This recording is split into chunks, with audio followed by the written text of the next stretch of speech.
তার স্ত্রীকে তালাক দিয়েছে। তিনটা কাজ নিকৃষ্ট, আল্লাহর কাছে কিন্তু জায়েজ। তার মধ্যে একটা হচ্ছে স্ত্রীকে তালাক দেওয়া, জায়েজ তবুও নিকৃষ্ট, অপছন্দনীয় কাজ। 2 নম্বর ভিক্ষা করা। ভিক্ষা করা, শরীরে সামর্থ্য আছে, শক্তি আছে, তারপরও মানুষের কাছে হাত পাতাই খায়, এটা আল্লাহর কাছে অপছন্দনীয় কাজ, যদিও জায়েজ আছে। কথা কন ঠিক কিনা? আরো জোরে কন ঠিক কিনা? প্রিয় ভাইয়েরা আমার, প্রিয় বন্ধুরা আমার, আবু তহা আদনান নিজের স্ত্রীকে তালাক দিয়েছে। স্ত্রীকে তালাক দেওয়ার অধিকার আছে না নাই? একটু জোরে বলেন, আছে না নাই? আবু তহা আদনান, আপনারা জানেন, তার স্ত্রী জনগণের সামনে দাঁড়িয়ে, এই মিডিয়া ব্যক্তিত্বের মাঝে সামনে দাঁড়িয়ে নিজের স্বামীর কথা গোটা পৃথিবীর মানুষের কাছে প্রকাশ করে দিয়েছে। একটা স্ত্রী যদি স্বামীর কথা এইভাবে জনগণের কাছে প্রকাশ করে, স্বামী স্ত্রীর কিছু ভিতরি কথা থাকে যেটা আমাদের সবার আছে, একটু জোরে বলেন আছে না নাই? আবু তহা আদনান কোন দিন কয় ওয়াক্ত নামাজ পড়ে নাই, কোন দিন কয় ওয়াক্ত নামাজ পড়ে নাই, রাত কয়টা পর্যন্ত মোবাইল চালায়, এটাও গোপনীয় কথা। বাড়ির মধ্যে, ঘরের মধ্যে আমাদের অনেক কিছুই থাকে, এই কথাটাও জনগণের কাছে মিডিয়ার সামনে বলে দিয়েছে। এটা ব্যক্তিত্বের মধ্যে হাত দিয়েছে। মানুষের নিজের এই ব্যক্তিত্বের মধ্যে হাত দেওয়া, জনগণের সামনে প্রকাশ করা, এটা মোটেও ঠিক করে নাই। তার নাম সাবিকুন নাহার, তার স্ত্রী। এটা আমার কাছে কেন যেন খারাপ, জোরে বলুন ঠিক কেন? স্বামী স্ত্রীর ছোটখাটো সমস্যা কোন চেয়ারম্যান, কোন মেম্বার, কোন রাষ্ট্রনায়ক কেউ সমাধান দিতে পারবে না, যতক্ষণ স্বামী তার স্ত্রীকে ছাড় দিবে না আর স্ত্রী তার স্বামীকে ছাড় না দিবে। কথা কন ঠিক কেন? আজকে আবু তহা আদনান নিজের স্ত্রীকে যে এই যে তালাকনামা দিল, 8.5 ভরি স্বর্ণর অলংকার বুঝিয়ে দিয়ে স্বামী তার স্ত্রীকে তালাক দিল। যদিও ইসলামিক দৃষ্টিকোণ থেকে জায়েজ, হালাল, তবু আল্লাহর কাছে অপছন্দনীয়। এই কথাটা সারা বাংলাদেশের নেট জুড়ে এখন তোলপাড়। হুজুরেরাও কি স্ত্রীকে তালাক দেয়? হুজুরেরাও কি মোবাইল দেখে? হুজুরেরাও কি এই নামাজ ঘরের মধ্যে পড়ে না? এই রকম মানুষ কথাবার্তা বলতেছে। প্রিয় ভাইয়েরা আমার, প্রিয় বন্ধুরা আমার, মনে রাখবেন, স্ত্রীরা হচ্ছেন আমাদের জন্য নিয়ামত। রাসূল করিম সাল্লাল্লাহু আলাইহি ওয়াসাল্লাম বলেন, আমার দিকে তাকান, স্ত্রীরা হচ্ছেন তোমাদের কাছে কাচের গ্লাসের সমতুল্য। কাচের গ্লাস, প্লাস্টিক না, কাচের গ্লাস। এই ওয়াজটা শুনে নেন। স্ত্রীরা হচ্ছেন প্রত্যেকটা স্বামীর কাছে কাচের গ্লাসের মতো। কাচের গ্লাসটা যদি এইমাত্র যদি আমার হাত থেকে পড়ে যায়, ভেঙে যাওয়ার সম্ভাবনা আছে। প্লাস্টিকের হলে ভেঙে যাইতো না। রাসূল বলছেন, স্ত্রীকে এমন ভাবে তোমরা পরিচালনা করো যাতে করে ভেঙে না যায়। ভেঙে গেলে চুরমার হয়ে যাবে, স্ত্রীর কারণে অনেক কিছু বিপদ তোমার ঘটে যাবে। আল্লাহ রাসূল বলছেন, যখন তোমার স্ত্রী রাগ করবে, স্বামীকে ক্ষমার দৃষ্টি দিয়ে তাকাইতে হবে। আর স্বামী যখন রাগ করবে, স্ত্রীকে ক্ষমার দৃষ্টিকোণ থেকে তাকাইতে হবে। একজন আরেকজনকে ছাড় দিলে সংসারে সুখ আসবে, শান্তি আসবে। দুইজনের যদি কড়া মেজাজ হয়, সংসার ভেঙে তছনছ হয়ে যাবে। জোরে বলুন ঠিক ঠিক? প্রিয় ভাইয়েরা আমার, প্রিয় বন্ধুরা আমার, অনেক মা বোন আসছেন।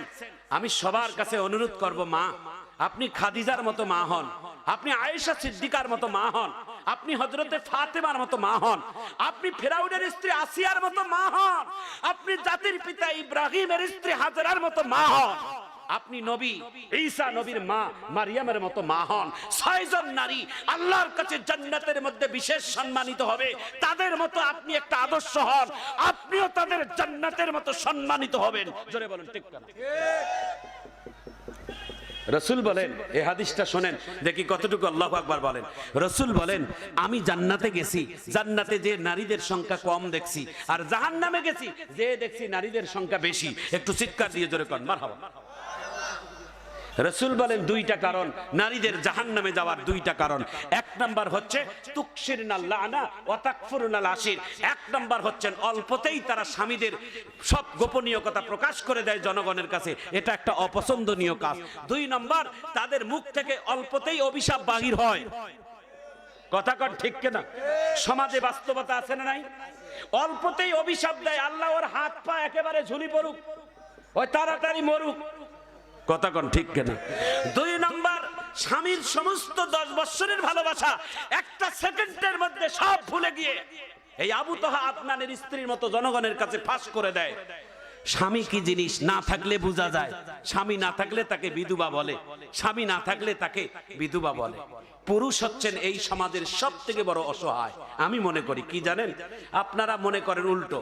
পুরুষ এমন একটা অসহায়, পুরুষ যখন কোন স্ত্রীর কাছে যায় বড় বড় কথা বলে, স্ত্রী সঙ্গে বলবে তুমি কিছুই জানো না।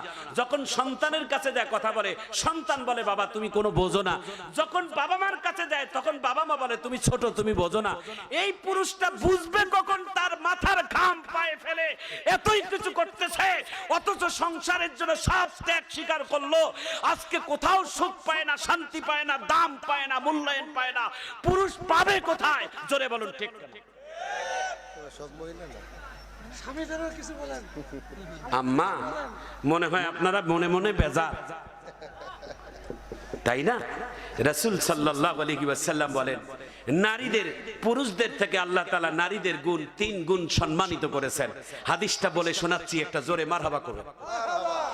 রাসূল বলেন قال النبي صلى الله عليه وسلم الجنة تحت أقدام الأمهات।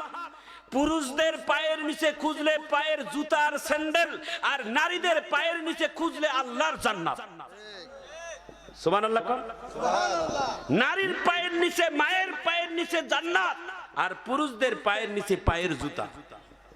একটা পুরুষের থেকে একজন নারীকে আল্লাহ তাআলা 3 গুণ সম্মানিত বেশি করেছেন। মা এই গুণটা ধরে রাখবেন। নারীদের 5 কাজ। 1 নাম্বার আল্লাহ তাআলার হুকুম 5 ওয়াক্ত নামাজ পড়া। 2 নাম্বার আল্লাহ তাআলা আপনাকে পর্দা করা ফরজ করেছেন, পর্দা করো। 3 নাম্বার সতীত্বের হেফাজত করো। 4 নাম্বার আপনার স্বামীরকে খেদমত করো, সম্মান করো, ইজ্জত করো। স্বামীর ইজ্জত সম্মান এটাও একটা গুণ। আম্মা এই কাজগুলো যাদের মধ্যে থাকবে আল্লাহর জান্নাতের সব দরজা তার জন্য খোলা থাকবে। একটু সবাই জোরে কোন আমিন। আমরা হচ্ছি সম্পদের পাগল, আমরা হচ্ছি ক্ষমতার পাগল, আমরা হচ্ছি পয়সার পাগল, আর রাসূলের সাহাবীরা হচ্ছেন সওয়াবের পাগল। কি বলেন? রাসূল যখন সওয়াবের কথা বলতেন সাহাবীরা একেবারে ভিক্ষুকের মতো তাকিয়ে থাকতেন। নবী বলেন তাড়াতাড়ি কোনটা সওয়াব। এবার শুনেন, আল্লাহ রাসূল বলছেন 3 নাম্বার সওয়াবের বড় সওয়াব।